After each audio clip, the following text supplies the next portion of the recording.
Mardi 28 mai, bienvenue dans le Duplex Bourse. Nous retrouvons comme d'habitude nos experts de la salle des marchés de Bourse Direct. Et aujourd'hui, c'est Frédéric Garcia qui est avec nous. Frédéric, bonjour. Bonjour Pierre.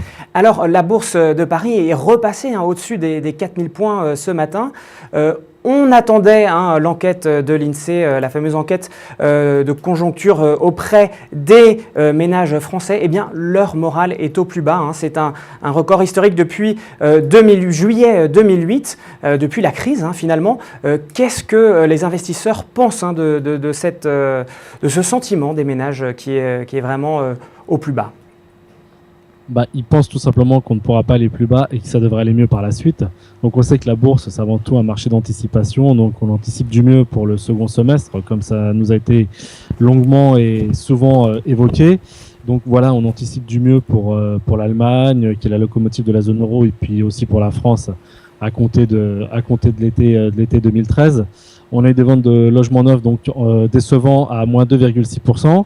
Malgré tout, il faut nuancer ce flot de mauvaises nouvelles, puisqu'on a eu des permis de construire qui étaient en progression sur 2 mois de 3,9%. C'est peut-être les premiers effets de la loi du flot. Voilà, donc une petite bonne nouvelle. Et puis surtout, une stabilisation du marché à Tokyo, puisque l'indice Nikkei s'est repris de 1,3%. On avait des craintes de ce côté-là. Finalement, c'était simplement une vague de consolidation, correction. Alors du coup, quels sont les supports et résistances que vous allez surveiller à la mi-séance à la Bourse de Paris ? Ce qu'il faut noter, c'est que ce matin, on a touché en fait le plus haut annuel à 4058, donc le plus haut annuel qui avait été inscrit récemment. Donc c'est à souligner. Voilà, au-dessus de 3990, 4000, c'est très positif, tendance très positive pour aller chercher, et ça on l'a maintes fois déjà souligné à votre antenne, pour aller chercher la zone 4090-4110, qui est pour nous donc un objectif de court moyen terme. Voilà, donc 4090-4110. Vu l'élan qu'a pris ce matin le marché, on devrait pouvoir y parvenir. Si on passe en dessous de 3990, ce sera remis en cause.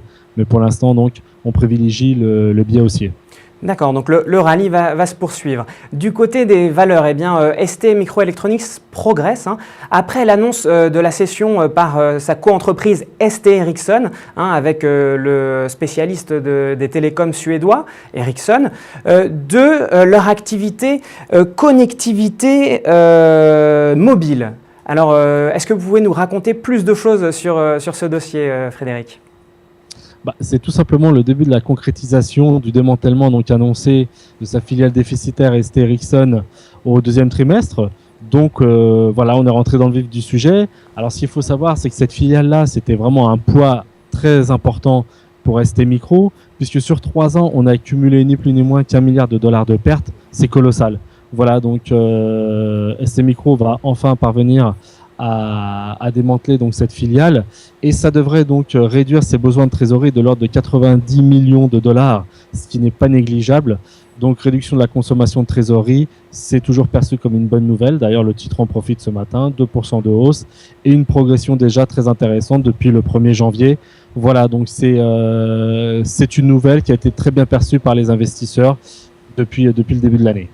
Et puis Suez Environnement qui a annoncé s'associer avec l'entreprise Al Jihad for Commerce and Contracting, JCC pour les intimes, pour le traitement des déchets au Liban, pour la décharge de Saïda plus précisément. Le titre ne semble pas en bénéficier pour l'instant en séance. Quel est votre point de vue sur ce nouveau contrat ? Alors sur l'évolution du titre, petite parenthèse, aujourd'hui on est plus à l'achat sur les valeurs financières et sur les valeurs cycliques. Donc Suez Environnement, même titre que Veolia, c'est du défensif, de utilities. Donc c'est pour ça peut-être qu'aujourd'hui elle n'a pas l'attrait des investisseurs.